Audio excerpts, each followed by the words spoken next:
सरकार द्वारा नई भर्ती की गई है और आपकी यहाँ ज्वाइनिंग हो सके, क्या कहेंगे? सरकार का एक अच्छा कदम है और यहाँ पर आम मरीजों को राहत मिलेगी। अब 47 यहाँ भी आई है।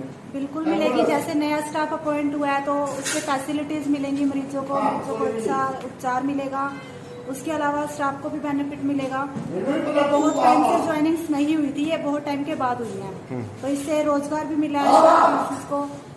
कितने लोगों को रोजगार मिला है, जिसके साथ जो सुविधाएं हैं जो स्टाफ नर्सेज प्रोवाइड करती हैं तो उनमें इम्प्रूवमेंट्स होंगे। सरकार की एक अच्छी पहल है ये, जो बहुत अच्छी पहल है और सरकार को ऐसी पहल करते रहना चाहिए टाइम। क्या नाम है आपका? वर्षा। नया स्टाफ मिला है अपने यहाँ पर हॉस्पिटल को, क्या कहेंगे? नई भर्ती हुई है।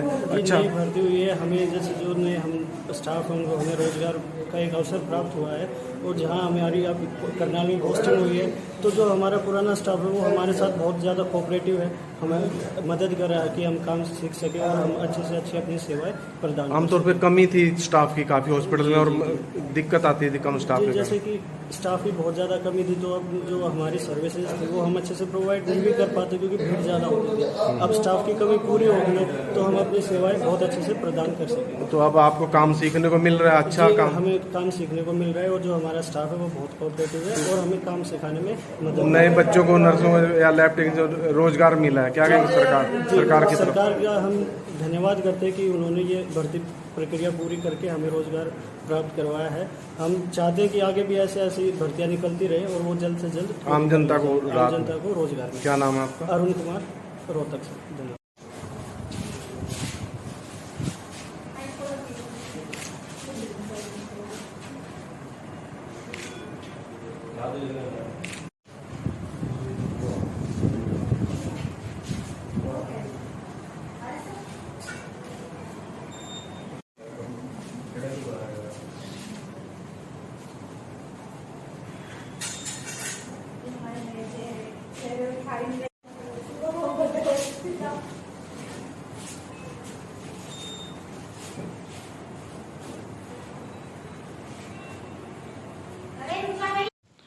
हमारे साथ जुड़े हैं पीएमओ पीयूष शर्मा जी। उनसे जानते हैं कि जो आजकल यहाँ पर स्टाफ की कमी थी और नर्सें अब नई स्टाफ नया मिल चुका है। सर, क्या कहेंगे, कितने स्टाफ मिला है और क्या क्या चाहिए? हमारे अस्पताल में जैसा कि सबको मालूम है स्टाफ की काफ़ी कमी थी, परंतु अब सरकार ने इसका संज्ञान लेते हुए काफ़ी पैरामेडिकल कर्मचारी जो है यहाँ पे लगाए हैं। इन जो नए पैरामेडिकल कर्मचारी आए हैं इनमें स्टाफ नर्सिस हैं, लैब टेक्नीशियन हैं और फार्मासिस्ट हैं।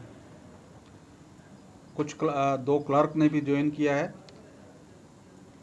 यद्यपि हमारा स्टाफ पहले भी एक्स्ट्रा काम करके जो ओवरलोड था, ज़्यादा ड्यूटियां करके इस कार्य को, अस्पताल के इस कार्य को करने में सक्षम हो रहा था, परंतु अब जो नया स्टाफ हमारे पास आया है हमें उम्मीद है कि इनको साथ मिलकर इनको हम ट्रेन कर अपने जो कार्य की क्षमता को और बढ़ाएंगे और जो हमारी सेवाएं हैं उनको और अच्छा करने की। लैब टेक्नीशियनों की काफ़ी कमी थी, उनकी भी पूर्ति की गई है। हाँ, कुछ लैब टेक्नीशियन भी आए हैं हमारे पास, जबकि वो हमारी डिमांड से हालांकि कम हैं, परंतु फिर भी जो 4 नए लैब टेक्नीशियन आए हैं इनके आने से भी हम अपने लैब की जो सेवाएं में जो पहले भी हम एक कॉर्पोरेट स्तर की लैब सेवाएं दे रहे थे, परंतु अब इनके नए आने से इसके स्तर में भी सुधार होगा। तो अभी कौन कौन सी जो पोस्टें खाली पड़ी हैं जो आपको अभी खाली भरने हैं?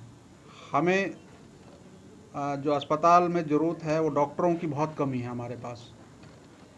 हमारे यहाँ 45 डॉक्टर्स के जो चिकित्सा अधिकारियों के पद स्वीकृत हैं, परंतु उनके अगेंस्ट 19 डॉक्टर ही काम कर रहे हैं। जैसे अस्पताल के चलाने में बड़ी कठिनाइयाँ आती हैं क्योंकि डॉक्टर्स को कुछ काम हैं वो तो अवश्य करने पड़ते हैं, जैसे कैजुअल्टी हमेशा चलती है, लेबर रूम हमेशा चलता है, सेंसियो हमेशा चलता है, पोस्टमार्टम हमेशा चलते रहते हैं। इन डॉक्टर्स की तो हमें ये स्पेयर करके रखने ही पड़ते हैं। डॉक्टरों को ज़्यादा ड्यूटी देनी पड़ रही है। डॉक्टरों को अपने से डबल ज़्यादा ड्यूटी करनी पड़ रही है। जो हमारे विशेषज्ञ डॉक्टर हैं मैं उनकी बहुत प्रशंसा करता हूं और उनको उनके जो कार्य के लिए उनको सेवा के लिए बहुत धन्यवाद भी करता हूं कि तत्पर रहते हैं। वो ना केवल अपनी विशेषज्ञ सेवाएं दे रहे हैं, बल्कि कैजुअल्टी में और अन्य सेवाएं जब भी जरूरत पड़ती है वो हमेशा एक सराहनीय कार्य करते हैं। न्यूरोलॉजी डॉक्टरों की पड़ती है, वो आपके यहाँ है?